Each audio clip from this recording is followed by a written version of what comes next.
विजू माने दिग्दर्शित मामाच्या गोव्याला जाऊया या मराठी चित्रपटाला प्रेक्षकांचा उत्स्फूर्त प्रतिसाद मिळत असून पहिल्या आठवड्यातील सुमारे 170 थिएटर्सची संख्या आता 200हून अधिक झाली आहे. प्रेक्षकांचा वाढता प्रतिसाद पाहता अनेक चित्रपटगृहांनी शोची संख्याही वाढवली आहे. हिरानंदानी इस्टेट येथील द वॉकमधील देवगण सिनेक्स येथे माध्यमांशी संवाद साधताना अभिनेते कुशल बद्रिके, संतोष जुवेकर आणि अभिजित चव्हाण यांनी मराठी प्रेक्षकांचे आभार मानले. मोठे हॉलिवूड चित्रपट असतानाही मराठी सिनेमाला प्रेक्षकांनी भरभरून प्रतिसाद दिला. हा सिनेमा आपल्या जवळचा असल्याचे प्रेक्षकांनी दाखवून दिले, अशी भावना कलाकारांनी व्यक्त केली. दिग्दर्शक विजू माने यांनी कॉमेडी हा अत्यंत कठीण प्रकार असल्याचे सांगत मिळालेल्या प्रतिसादाबद्दल आनंद व्यक्त केला. महिलांसह संपूर्ण कुटुंब चित्रपटाला पसंती देत असल्याचे कलाकारांनी सांगितले. निखळ मराठी कॉमेडीला प्रोत्साहन देण्याचे आवाहन करत त्यांनी पायरसीला नकार देऊन चित्रपटगृहातच सिनेमा पाहण्याचे आवाहन केले. हो, मला खूपच आनंद या गोष्टीचा आहे की जनरली पहिल्या आठवड्याच्या कलेक्शनवर सिनेमा आपलं भविष्य ठरवतो, पण पहिल्या आठवड्यात नंतर ज्यावेळेला सिनेमा वर उचलला जातो, म्हणजे गेल्या आठवड्यात आमचे 170च्या आसपास थिएटर्स होते. या आठवड्यात प्रेक्षकांच्या प्रचंड प्रतिसादामुळे थिएटरवाल्यांनीच जवळपास 200च्या पार ही संख्या नेलेली आहे. प्रत्येक थिएटरला शोजची संख्या सुद्धा वाढली. म्हणजे आधी एक शो होता, मग आम्ही काहीतरी बोलायचो की अरे मोठा हॉलिवूडचा सिनेमा आहे आणि मराठी सिनेमा दाबला जातोय, पण मराठी प्रेक्षकांनी दाखवलं की तो काही असू देत, हॉलिवूडचा किती मोठा सिनेमा असू दे, मराठी सिनेमा हा आमच्या जवळचा सिनेमा आहे, हे त्यांनी दाखवून दिलं. त्यांचा ऑफकोर्स थिएटर हा सुद्धा व्यवसाय आहे. देवगण सिनेप्लेक्समध्ये आता आहोत, तर यांचा पण हा व्यवसाय की जितके लोक येतील तेवढा यांना पण फायदा आहे. तर तसंच आज जसं यांनी शो ठेवलाय देवगण सिनेक्स, यांनी पण त्याचमुळे शो ठेवला की लोकांचा प्रतिसाद त्यांना मिळतो. सो हा प्रतिसाद लोकांचा खरंच खूप भारावून टाकला. कुठे मी तर आता पश्चिम महाराष्ट्रात गेलेलो. आम्ही 3 दिवस होतो, मी आणि संतोष. पश्चिम महाराष्ट्रात आम्ही जवळजवळ सगळ्या थिएटर्सना, जिकडे जिकडे आमच्या हॉस्पिटल सगळ्या थिएटर्सना भेटी दिली आहे मी. त्याच्यामध्ये 90% महिलांची संख्या होती, लक्षणीय महिलांची संख्या होती. आणि इतक्या महिलांनी आणि म्हणजे संपूर्ण कुटुंबाने हा पिक्चर उचलून धरलेला आहे.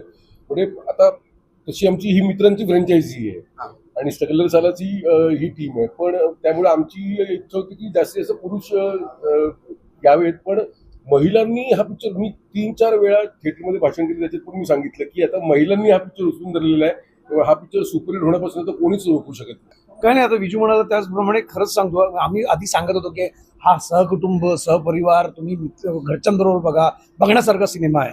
पण आता प्रेक्षकांनी स्वतःच, काही लोकांनी जेव्हा सिनेमा बघितला आणि जी माउथ पब्लिसिटी झाली, आम्ही तर सोशल मीडियाला आम्ही तर बोलतोच आहोत, पण जेव्हा लोक बोलायला लागले त्यामुळे लोक आता जातात, फॅमिलीला घेऊन जातात. आणि त्यामुळे आमचा मामाच्या गोव्याला जाऊया it's a complete family entertainment package. आत्तापर्यंत महाराष्ट्राने मला चला हवा येऊ द्यामधनं ओळखलं, जो एक कौटुंबिक कार्यक्रम होता, आणि मला यापुढे मामाच्या गोव्याला जाऊया या सिनेमाने ओळखलं जाईल, कारण कुटुंबांना हसवणाराच हा एक सिनेमा आहे जो कुटुंबाच्या पसंतीस पडतो. अगदी लहान मुलांपासून ते म्हाताऱ्या वयस्कर वृद्धांपर्यंत हा सिनेमा सगळ्यांना हसवतोय. आम्ही पुणे, पश्चिम महाराष्ट्र, नाशिक ह्या बाजूंना भेटी दिल्या आणि लोकांचा जो डायरेक्ट प्रतिसाद मिळतो, डायरेक्ट लोकांच्या कमेंट्स मिळतात, त्यांना कुठल्या पद्धतीने हा सिनेमा आवडतोय हे बघून फार भारावून जायला होतंय. आणि आमची जी खंत होती ती पण संपलेली आहे. आमचे शोज वाढलेले आहेत, लोकांना सिनेमा आवडतोय. खूप मोठ्या मोठ्या दिग्दर्शकांनी आपल्या सिनेमाविषयी फेसबुकवरती, सोशल मीडियावरती लिहिलंय, वैयक्तिक प्रत्यक्षात फोन केलेले. सो भारी वाटते राव, आपला पिक्चर लोकांच्या पसंतीस पडतोय. मामाच्या गावाला ठाण्यामध्ये मामाच्या गोव्याला मी घोडबंदरला आलोय नाही का. अरे मी खरं सांगू, मी विजू मानेचा फॅन आहे आणि ते तिघही स्ट्रगलर्स आहेत, त्या तिघांचा मी मोठा फॅन आहे. आणि फार कमी वेळा तुम्हाला कॉमेडी करताना मजा येते, म्हणजे अगदी सेटवरची गंमत असू दे. खरं तर हा पिक्चर मीही स्वतः आत्ता पहिल्यांदा बघतो आहे.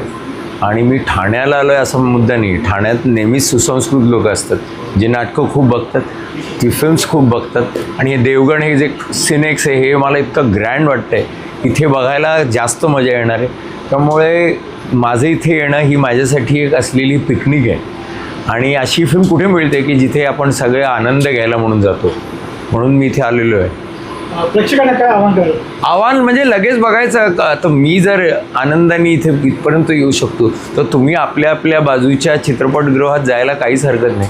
किंबहुना जाच आणि लगेच जा. वाट पाहू नका की नंतर कुठेतरी मिळेल आपल्याला टेलिग्रामवर कोणीतरी पायरेसी करून पाठवेल.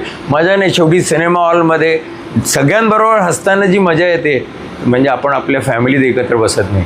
सिनेमामध्ये एक फॅमिली मिळते, सिनेसृष्टीची फॅमिली. मराठी फिल्म नक्की बघा. बाबलोच्या बद्दल तुम्ही काय बोलाल? पाब्लो बघा ना, गंमत करायला बघा. नाही बघितल्यात तर मग चुकीला माफी नाही. मराठी सिनेमाला आता पुढे पुढे चांगलं दिवस येतात चांगलं. मराठी चित्रपटाला चांगलेच दिवस आहेत, पण चांगलेच दिवस आहेत हे ठराविक विषयाने यायला पाहिजेत का? ऐतिहासिक चित्रपट असेल तरच आम्ही बघणार किंवा देव धर्म याचे पिक्चरच आम्ही चालवणार असं नाही ना. निखळ कॉमेडी आहे. कॉमेडी पण पाहायला पाहिजे लोकांनी. कॉमेडीसाठी सगळ्यात खरं नटांचा खरंच अभिनय काय असला, त्यांची कसोटी, त्यांचा अनुभव सगळंच. त्यामुळे कॉमेडी चित्रपट पाहाच. कोण विसरत आहे का अशोक सराफ, सचिन पिळगावकरचे जे चित्रपट होते, लक्षा बेर्डे, सुधीर जोशी, मग ही नवीन लोक आलेले आहेत ना, पहा. हो हो म्हणजे काय बघा ना, नक्कीच. याच्यात जर तुम्हाला मी आवडलं तर येणारच. विजू मानेंच्या पुढच्या चित्रपटाचा हिरो मीच आहे.